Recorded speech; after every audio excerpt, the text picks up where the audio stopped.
بسم الله وبالله وفي سبيل الله وعلى ملة رسول الله صلى الله عليه وآله. اللهم اغفر لي والدي وجميع المؤمنين والمؤمنات.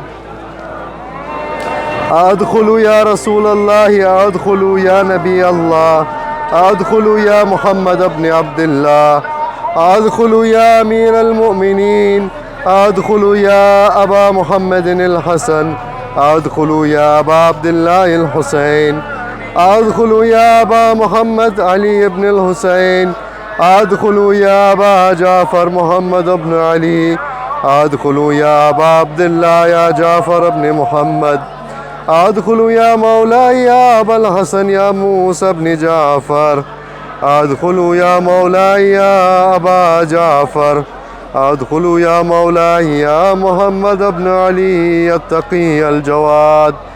اللهم صل على محمد وآل محمد وعجل فرجهم.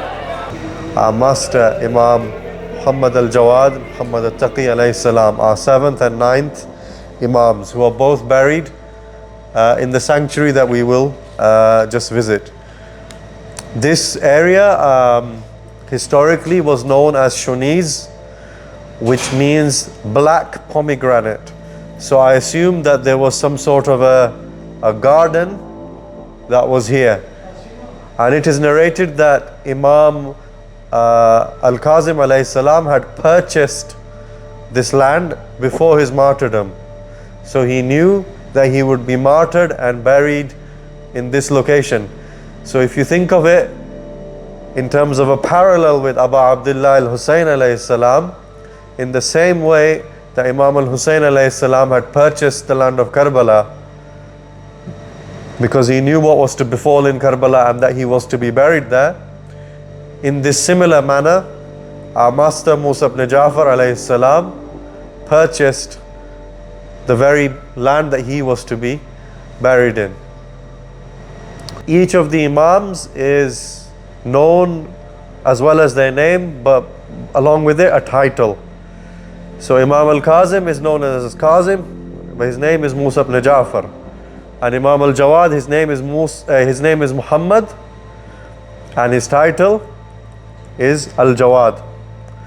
So Imam al-Kazim is known as Kazim because Kazim is the one who is able to control his anger, as the verse in the Holy Quran says, وَكَاظِمِينَ الْغَيْظِ وَعَافِينَ عَنِ النَّاسِ وَاللَّهُ يُحِبُّ الْمُحْسِنِينَ. That those who control their anger, those who are kind to people, and Allah loves the ones who are generous and who do ihsan on others.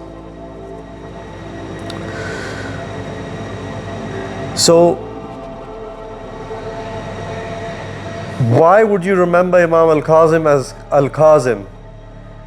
It is because the rulers of their time tried their very best to oppress him and suppress him, to the point, including his relatives, betrayed him. And if it was a normal person, it would upset them and it would anger them. Such was the level of torment that they put on Imam al-Kazim that it would make you angry. But the character of Imam al-Kazim was such that he was able to take it all and even turn some of the hearts towards the path of righteousness. So we find that Imam al-Kazim, who was imprisoned by Sindhi ibn Shahik, even the children of Sindhi would look at the prison of Imam al-Kazim. It was a roofless prison, and they would look down. And even they would look into the prison of Imam al-Kazim and look at him in his captivity, and that they would feel sorry for him. Their hearts would change just because of the condition that they saw the Imam in. And the condition was such that neither could he sit properly, nor could he stand.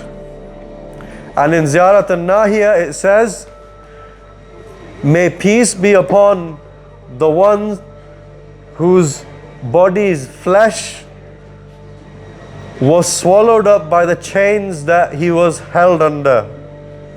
So Imam al-Kazim alayhi salam was shackled by the neck, he was shackled by his hands, and he was shackled by his feet.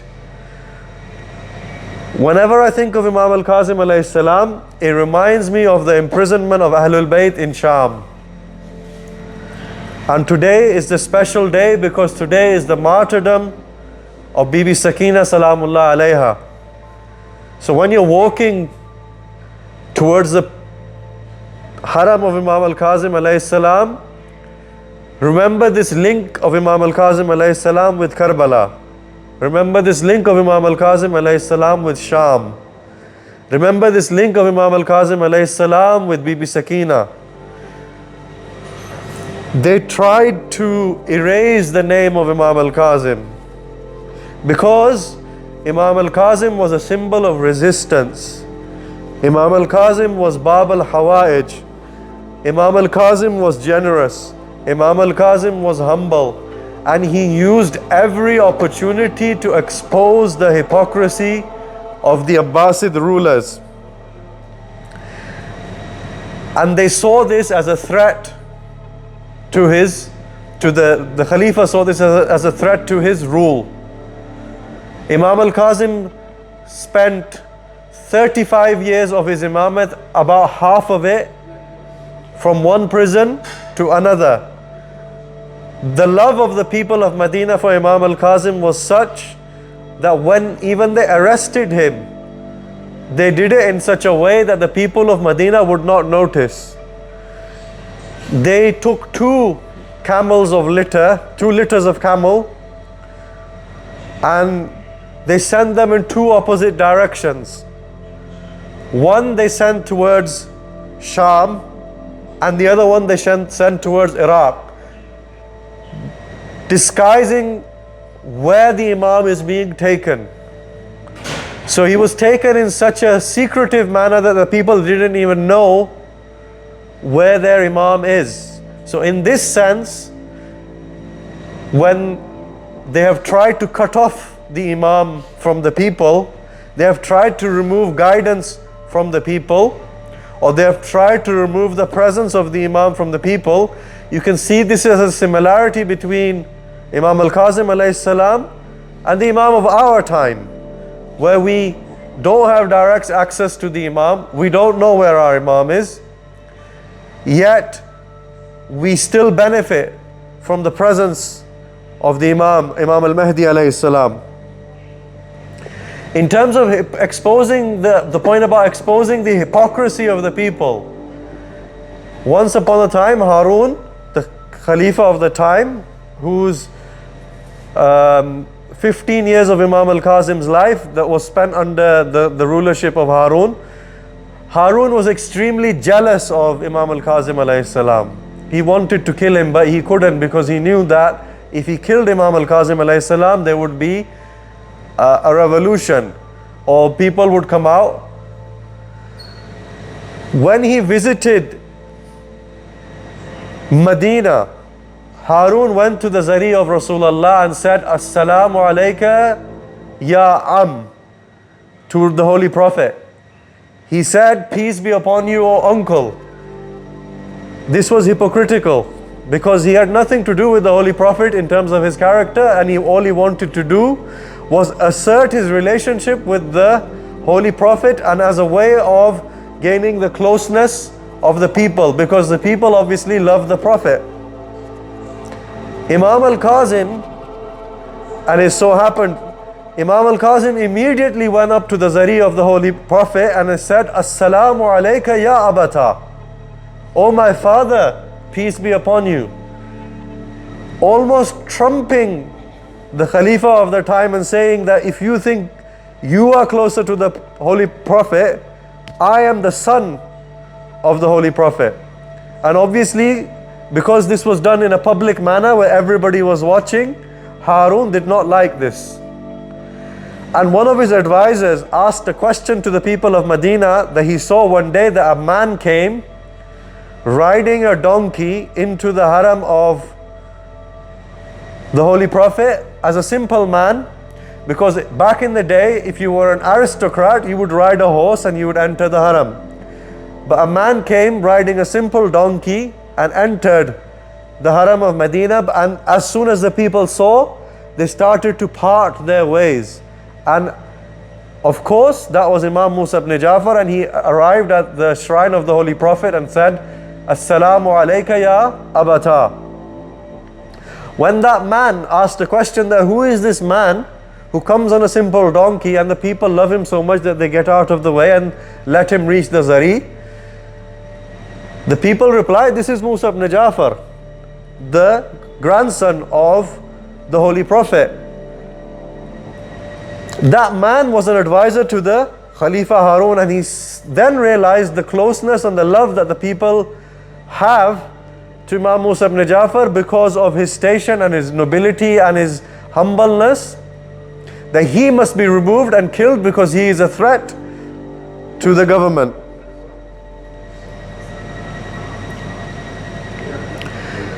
So, even in the martyrdom of Imam al-Kazim alayhi salam, there is hypocrisy from Harun. So as Imam al-Kazim is being martyred, or in the days of the martyrdom of Imam al-Kazim alayhi salam, as he's been imprisoned, what Harun does to deceive the people, he invites the aristocrats of the city of Baghdad, which is the capital, the center of power, and he makes them look at Imam al-Kazim and says, look, he's fine, he's in a good condition and I'm keeping him well. But such is the nature of Musa ibn Jafar that he never wasted an opportunity to expose the hypocrisy of the Khalifa. Imam al-Kazim says to the aristocrats that, yes, fine, I'm in this situation and in this condition, but this is all just a show. They have poisoned me. They have given me dates in which there was poison. So Imam al-Kazim alayhi salam, if you imagine, he's not being poisoned once. He is being slow poisoned gradually to weaken him so that he would eventually die. And it would look as though he died of a natural cause.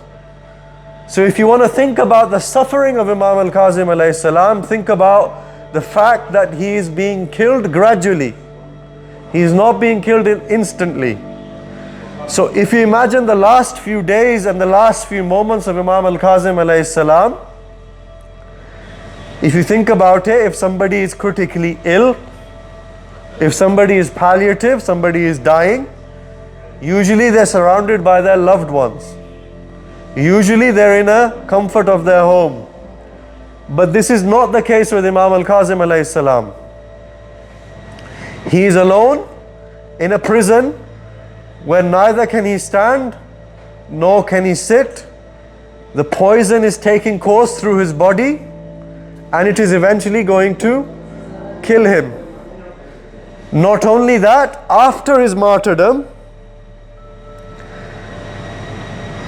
to humiliate the Imam, they take his body as it is, shackled by his neck, by his hands, by his feet. And in some traditions it states they wrap him up in a carpet and they trample his body. Go back to Karbala. What happens to the body of Imam al-Hussein alayhi salam? They kill Imam al-Hussein alayhi salam and they bring the horses and they trample the body of Abu Abdullah under the horse's hooves.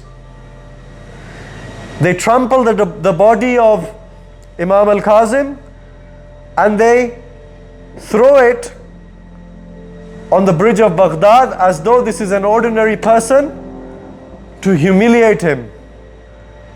Imam al-Husayn's body is left there 3 days without kafan. Imam al-Kazim's body is left there 3 days, nobody is there to claim the body of Imam al-Kazim alayhi salam. So when you think about, as we're walking now towards the haram, think about Imam al-Kazim, think about the suffering of Imam al-Kazim. Try to talk to the Imam, try to have a conversation with him, because as it says in the Izn al-Dukhul, that they're hearing you and they're replying to what you are saying. Even though that there might be a hijab between you and them in terms of you not hearing them, they are hearing you and they're welcoming you. So let's start, take a walk towards Imam al-Kazim and Imam al-Jawad alayhi salam. I haven't spoken about Imam al-Jawad alayhi salam, but just know one thing about the martyrdom of Imam al-Jawad alayhi salam, that he too, like Imam al-Hasan alayhi salam, was betrayed by his wife, who poisoned him, who was the daughter of Ma'mun, and he too died in a miserable fashion. He too was betrayed by someone who is the closest to him, who should have looked after him, who he could have trusted. And Imam al-Jawad alayhi salam had to suffer in that way. And one of the musibah of Imam al-Jawad alayhi salam is when Imam al-Riza alayhi salam is leaving the city of Medina, and Imam al-Jawad is just a young boy. And you can think about Imam al-Jawad as a young orphan, because obviously when Imam al-Riza alayhi salam is martyred, Imam al-Jawad is only a young child. So when Imam al-Riza alayhi salam is being taken by Ma'mun towards the city of Mashhad, Imam al-Jawad alayhi salam comes out onto the street and he starts to pick up the dust of the streets of Medina. He starts to put it in his hair. And he recites the words, Inna lillah wa inna ilayhi raji'un. Inna lillah wa inna ilayhi raji'un. Just like an orphan would, just like Sayyidah Sakina was treated, just like the daughter of Muslim was treated by Imam al-Husayn alayhi salam, because the dust was put in her hair, because this is to signify that the person has been orphaned. So in the same way, Imam al-Jawad alayhi salam is picking the dust, he's putting it in his hair, and he's watching his father, Imam al-Riza alayhi salam, leave him, and he sees him for the very last time. So he is doing wada to his father, as though an orphan is doing wada for the very last time. So think of Imam al-Jawad, think of Imam al-Kazim alayhi salam as we make their way. Think about the generosity of Imam al-Jawad, think about the emotion, the ability to control the emotion and anger, and maybe pray to Allah subhanahu wa ta'ala if you have these challenges in your life, for the sake of Imam al-Jawad alayhi salam, for the sake of Imam al-Kazim alayhi salam, may Allah help you in meeting these challenges. Whether it's an emotional challenge, anger-based challenge, whether you want barakah in your rizq, whether you want to become more generous in your personality, ask Allah subhanahu wa ta'ala, and inshallah, Allah will answer. So let's now all make our way towards the haram. Salawat.